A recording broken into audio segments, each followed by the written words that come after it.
I should probably start at the beginning since a lot has happened in my life. My name is Jake Rowland.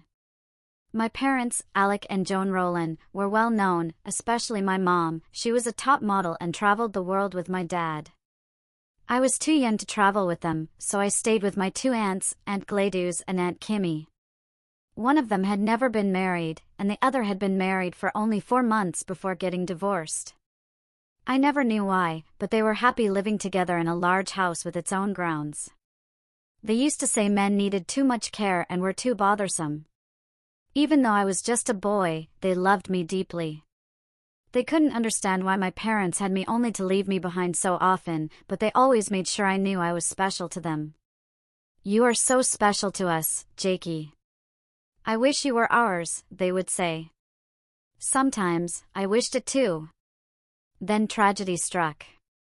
My parents were on a flight to Alabama from Mexico City for a photo shoot when their private plane developed engine trouble over the Gulf of Mexico. It crashed, and there were no survivors.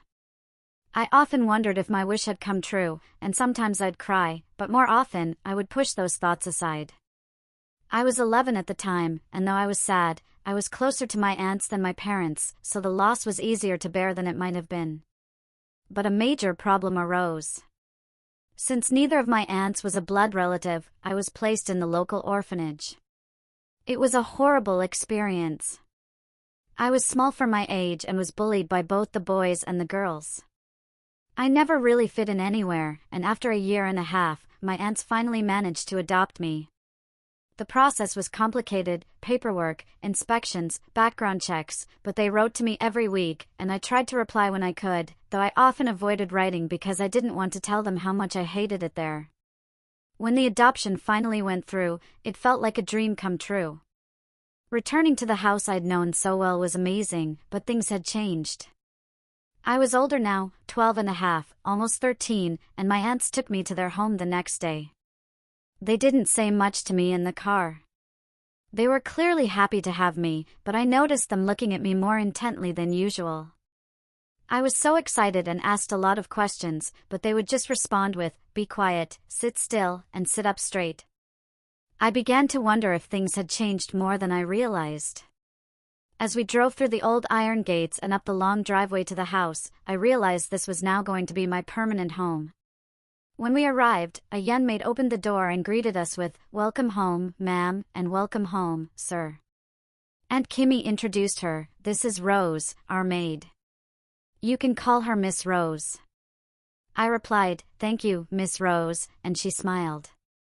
We went inside, and I saw that my only luggage was a small suitcase, since I'd outgrown most of my clothes. Even though I was nearly 13, I was still small and slim, which was sometimes embarrassing, especially around the girls who were already taller than me. Aunt Gladys turned to Rose and said, "Take the boy upstairs to the top room. This will be his bedroom for now." Rose nodded, and we headed up together. My new room was high up, maybe 3 stories above the ground. The room seemed much larger than anything I had ever seen. It was painted in a soft fawn color with matching furniture. Compared to the orphanage, it felt like I had stepped into a palace. After I put my suitcase down, Rose informed me that dinner would be in an hour, so I should take a bath and wear my best clothes, as the ladies like to dress for dinner. She mentioned that if I needed anything, I could press the bell. After enjoying a long, relaxing bath, I changed into what I thought were my best clothes. At the top of the hour, I heard a gong ringing, which I assumed was the dinner bell. I was starving, having not eaten since breakfast. I hurried down the long staircase and entered the dining room, where my aunts were seated. They both stared at me with disapproval. Aunt Kimmy spoke first. "We heard you coming down those stairs as if it were a stampede. We don't allow stampedes in the house. Go back to your room and come down more quietly." This was my first taste of what was to come. I went back upstairs and made sure to be as quiet as possible. When I returned, Aunt Gladys said, "That's better. Now sit down and eat." I was so hungry that I began eating right away, but Aunt Gladys suddenly stopped and scolded me. "Jake, where have your manners gone? You're eating like a barbarian. Didn't they teach you anything at the orphanage?" I could only reply, "No, Aunt Gladys." As we continued to eat, Aunt Kimmy sighed and said, "Jake, you have no manners, no decorum, and your clothes look a mess. We can't cope with such a sloppy, unkempt boy. I think you should go back." I burst into tears, pleading, "Please don't send me back. It was horrible there, but I can change. I can do anything you want, just please don't send me back." Aunt Gladys replied, "Jake, your aunt and I will have to discuss this. You've changed a lot since we last saw you. Back then, you had manners and took pride in yourself, but now, if we let you stay, you'll have to put up with a lot of changes, some of which you may not like. That will be the price. Do you understand?" Still sobbing, I finished my dinner slowly. Then I went to my room to prepare for bed. As I undressed, I realized I had left my pajamas at the orphanage. What could I do? I couldn't sleep, especially with my aunts around. So, I quietly went back downstairs and nervously approached them. I told them I had forgotten my pajamas and asked if they had anything I could wear. Aunt Kimmy replied, "We don't have anything like that, but ask Julie if she has an old nightgown you can borrow." I thanked Aunt Kimmy and felt embarrassed for causing trouble. Afterward, I went to the kitchen where I found Rose and explained my situation. She giggled and took me to her room, where she handed me a long pink nightdress and matching panties. "This is the oldest I have. But you must wear the panties with it, no stains on it, understood?" I blushed deeply. With a smile, she said, "Off you go, little Mississippi." As I left, she kept giggling, and I felt my face turn even redder. Back in my room, I changed into the nightdress. It felt unusual, but also comforting, with the silk of the panties and nightgown against my skin. I soon fell asleep, feeling cozy. The next morning, Rose woke me with a cup of tea, and for a moment, I had completely forgotten what I was wearing. I sat up, suddenly realizing that she could see my nightgown. Embarrassed, I quickly covered up. Rose placed the tea on my side table and whispered softly, "It really suits you. Also, the ladies want me to tell you to come straight down after you finish your tea. You don't need to change, just leave the nightdress on. They've asked me to give you this pink dressing gown and these pink slippers to wear." I flushed bright red. "Why do I have to wear these? They're for girls. What if I refuse?" Rose smiled at me and said, "Look, they won't hesitate to send you back to that dreadful place if you don't do as they ask. It's only because they lost their daughter and granddaughter last year, and you look so much like her. I think they just want to remember her. So, be a good boy and go down to them."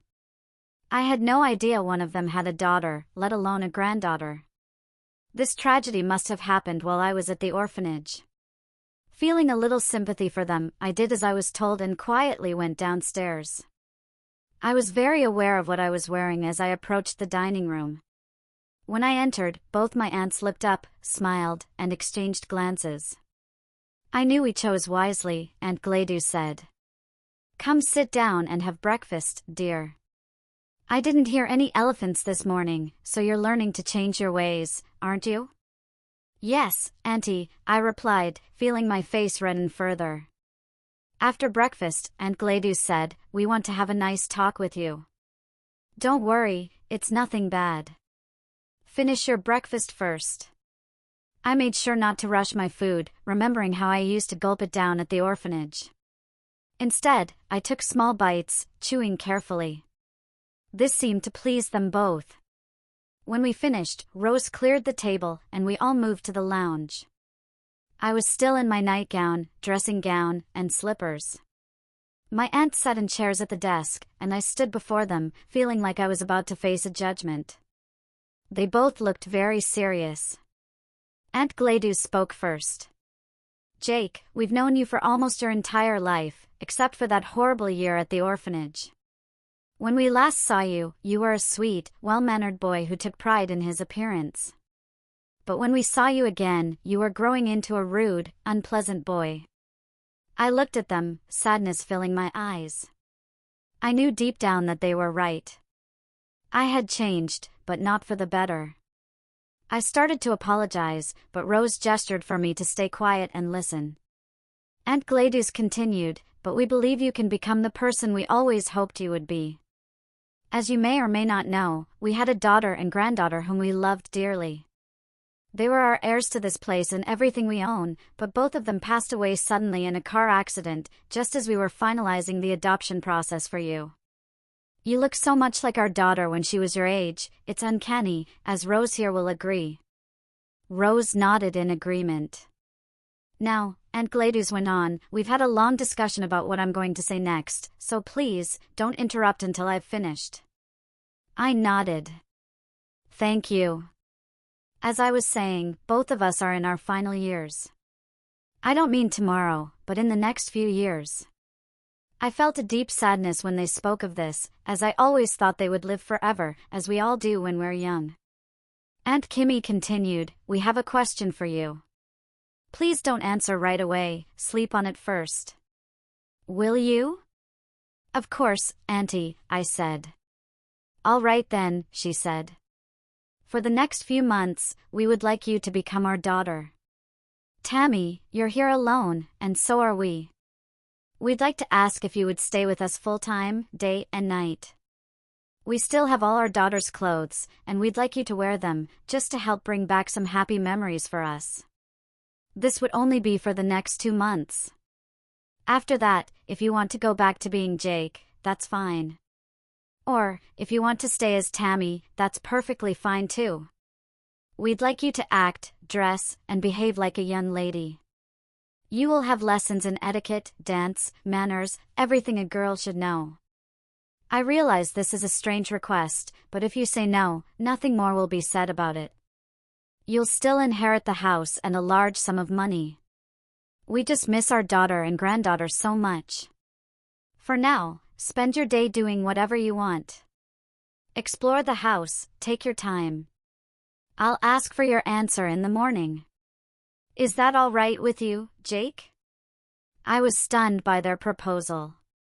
It was such a shock, and there was so much to consider.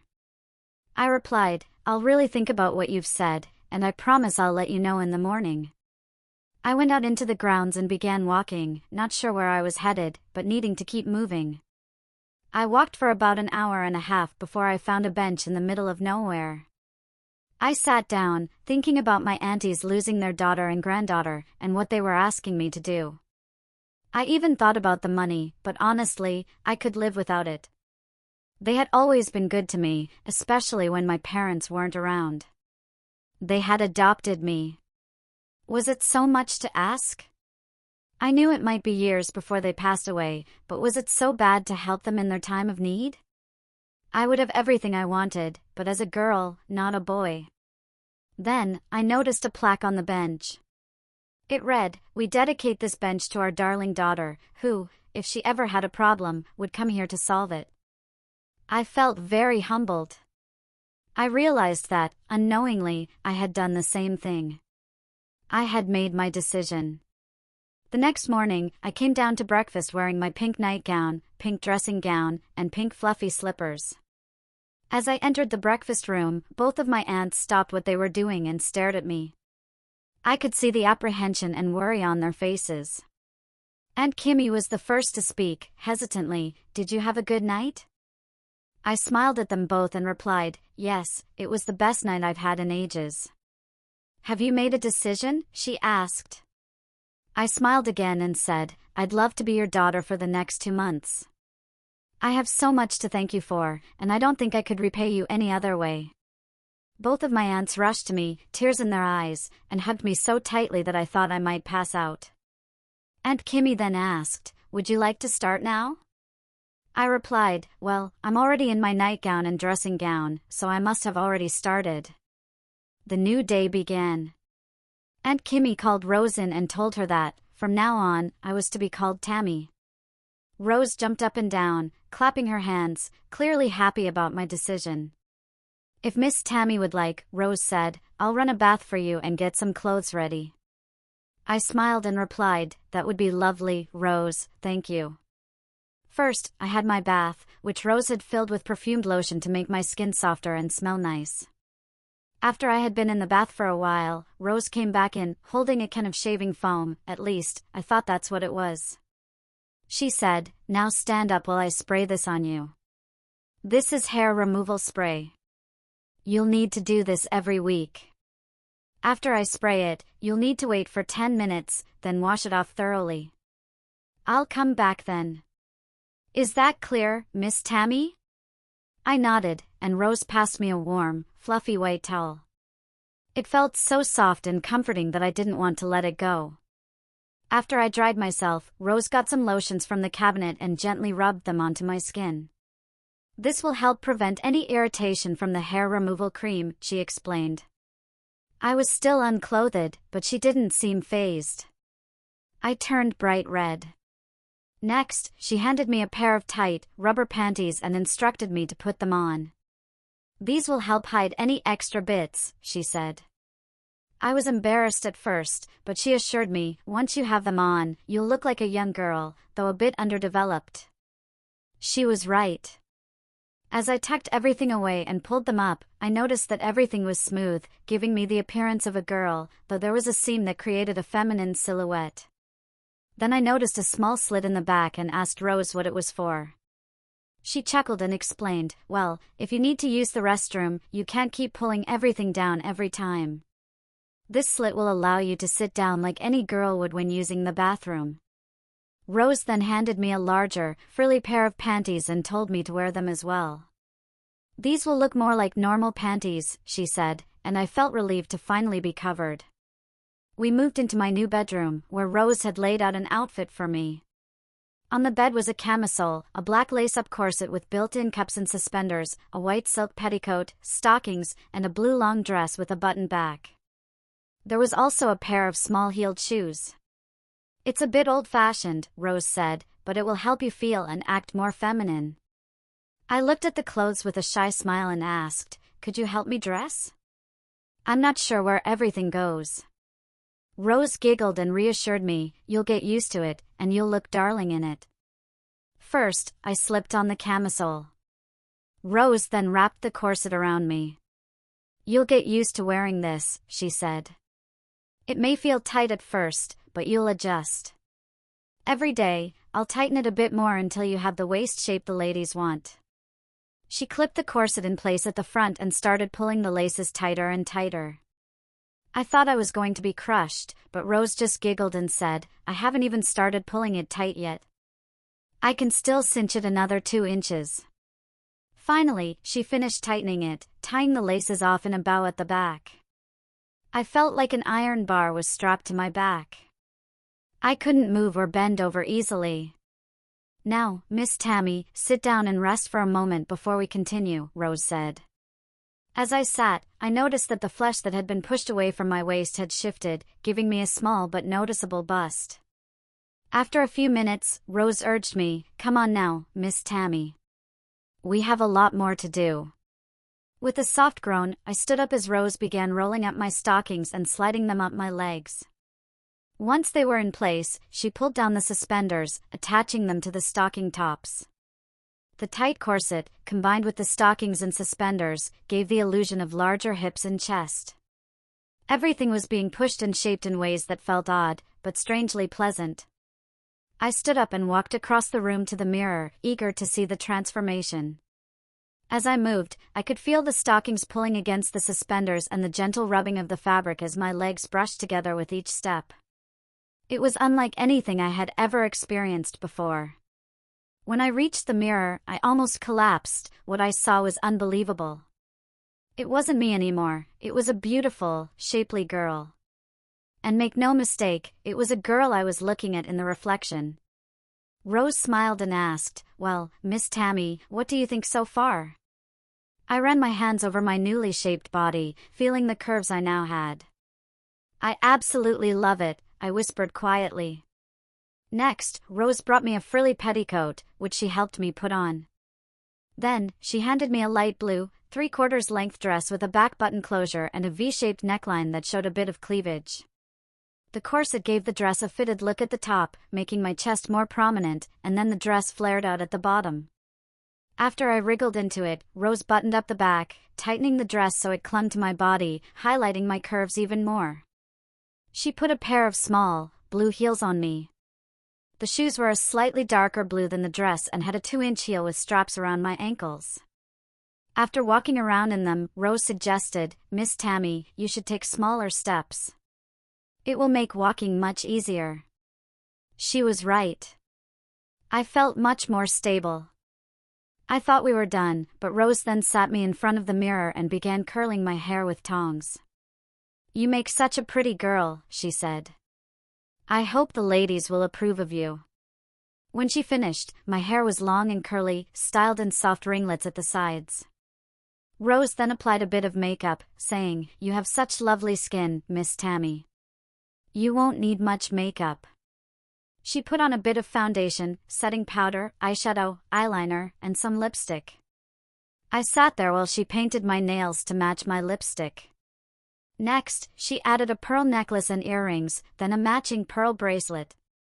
Finally, she sprayed a little perfume on my wrists and behind my ears. Once she finished, Rose asked, "What do you think?" I walked back to the mirror, stood in front of it, and was speechless. I simply mumbled, "I love it." Rose smiled, "Please give me a twirl, Miss Tammy." I twirled, feeling amazing. Even the corset felt like a part of me. I felt at home in all of these clothes, as if I had always belonged in them. It was like I had just caught up with something I had missed. "All right, Miss Tammy," Rose said, "shall we go downstairs and see what your aunts think?" Rose went in first, curtsied, and said, "Ladies, I'd like you to meet Miss Tammy."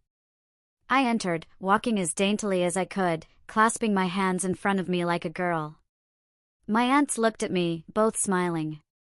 Aunt Kimmy said, "Oh, what a beautiful young lady you are, Tammy. That dress suits you perfectly. Will you give us a twirl so we can see all of you?" Their faces were glowing with happiness, and I felt so special. My face lit up with joy as I spun around, showing off the dress, my panties, and the stocking tops attached to my suspenders. For the next 2 months, I became Tammy, their daughter. They were so happy, and honestly, so was I. I loved dressing up, wearing makeup, and having my hair done. In truth, I didn't just enjoy playing a girl, I loved being a girl. I loved everything about it, even the corsets. Rose and I got along so well. We talked about everything, and I think at times she forgot who I really was. I loved every minute of it. I went shopping with my aunties, and they bought me dresses and jewelry. We had manicures together, and I got my hair done at the salon. We had a wonderful time, and the days flew by. As promised, I took elocution and deportment lessons, which I loved. As the end of the 2 months approached, things began to change. There was a hint of sadness in the air, though no one mentioned it. It was after tea, during the last week, when Aunt Gladys said, "Amy, would you come sit with us? We have something very important to ask you." I sat down, and for some reason, I brushed my skirt forward underneath me as I settled. Both of them looked at me and smiled. I felt something I'd never felt before. It felt like this was truly me. "Tammy, we have a proposition for you," said Aunt Kimmy. "For the past 2 months, you've allowed us to treat you as our daughter, wearing all her clothes for us, and letting us feel like Tammy is still here." A tear started to form in all of our eyes. "We believe you've enjoyed this as much as we have. You've behaved impeccably, just like a young lady should." She paused and then asked, "We want you to be honest with us. Have you enjoyed being a young lady as much as we've enjoyed having you?" She gave me a moment to think about it. What could I say? I had loved it. The clothes, the makeup, even the corset. I lowered my eyes, blushed, and answered softly, "Yes, Aunt Kimmy, Aunt Gladys, I really have enjoyed it. Even the corset." Aunt Kimmy smiled, "Especially that?" I smiled shyly and said, "Yes, it made me feel good, and it helped me look and feel more like a girl." "We're so pleased to hear that," they said. "How would you like to stay here with us permanently? We'll arrange private tutors for everything you need. We'll buy all your clothes and anything else you may want." My eyes widened at their offer. "When we're gone, everything will be yours," Aunt Kimmy continued. "But there is one condition." I knew what was coming, and while I hoped it was what I thought, Aunt Kimmy said, "You'll remain as Tammy until we're gone. That means being Tammy day and night, just like you've been now. Also, Rose will stay here with you until she decides to retire. After we're gone, you'll have the choice to decide who you want to be. The choice will be entirely yours. Would you like to think about it overnight?" Without hesitation, I replied, "No, thank you. I've already made up my mind. Yes, I would love to stay as Tammy, if that's all right with both of you." I told them that over the last few weeks, I had decided that being Tammy felt like my true calling. I had two aunts who loved me dearly, even if it was as Tammy, and I had a good friend in Rose, probably the only friend I'd ever had. Over the next year and a half, I learned how to walk, talk, and adopt the mannerisms of a young lady. I learned about makeup, hairstyles, and fashion. I even learned how to cook, prepare meals, and about boys and periods. My aunt suggested that I mark my calendar every 4 weeks so I could track when my periods would be and wear sanitary towels on those days to help me feel more like a girl. I also learned how to play the piano, and the clothes my aunts bought me were beautiful. I loved showing them off to our visitors. I went to both formal and informal parties and was introduced as their niece, Tammy. 2 years later, my aunts were so pleased with how I had blossomed as Tammy that they asked if I'd like to take the next step toward becoming a real girl. When I asked what they meant, they explained, "You could take hormones to help your body take on a more feminine shape, but it would be completely up to you." I saw hope in their eyes. I looked at them both and said, "To be honest, I've been thinking about this all week. I want to stay as Tammy full-time, for as long as you want me to. I don't want to go back to being Jake. He no longer exists. So yes, I'd love to start taking the hormone tablets." Their faces lit up, and they asked if I was sure. I replied, "I've never been more sure of anything in my life."